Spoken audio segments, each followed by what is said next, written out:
تيجي تلعب بطن على الكابل بالشكل ده كده، اهم حاجه الجلوتس بتاعتك تبقى ساندة ورا كده، وركبتك صادة هنا في المسند ده كده، عشان تبقى مثبت نفسك طول التمرين، وهتقدم سنه بحيث ان المقاومه تبقى واقعه عمودي عليك كده، يعني عشان تنزل كده بالظبط تسحبها، تسحب المقاومه، المقاومه تسحبك وانت تنزلها تاني. دي حاجه. تاني حاجه انا بلبس الشداد ده عشان بس ايه، الريست بتاعي ما يشدش وانا بلعب التمرين. حاجه كمان ابقى مثبت كوعي وانا طالع وانا نازل، يعني كوعي يبقى ثابت كده، هو السباين بتاعي العمود الفقري بس هو اللي بيعمل كده وبيطلع. هي دي كل الفكره. لو كوعك طلع ونزل مفيش مشكله، بس حافظ ان العمود الفقري بتاعك هو اللي يعمل كده من فوق لتحت. حاجه برضو كمان في التمرين ده، لو لقيت ان انت مش قادر تكمل المجموعه بتاعتك والعضلات ما فليرتش، ممكن تاخد نفسك 5 ثواني زي ما انا عامل دلوقتي كده، وبعد كده تكمل تاني. هتجيب اقل حاجه عدتين 3 4 5 زياده.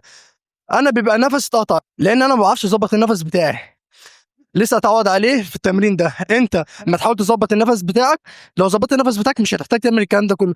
بس برضه ده طبيعي، لان بيحصل عدات كتير في التمرين، عشان كده نفسك بتقطع. فانت لو حصل معاك كده والعضلات ما فلرتش، ممكن تريح 5 ثواني وترجع تجيب عدة من تاني، هتجيب عدتين 3 4 زياده، عشان تبقى حققت مكاسب عضليه والبطن تستفاد. هوريك دلوقتي برضه هنلعبه ازاي. وقال الذين لا يرجون لقاءنا لولا أنزل علينا الملائكة أو نرى ربنا لقد استكبروا في أنفسهم وعتوا عتوا كبيرا يوم يرون الملائكة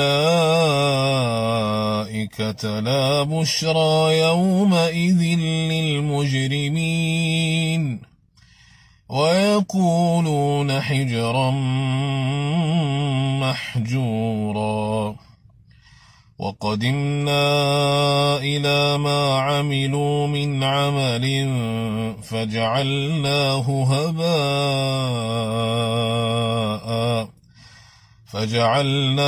هباء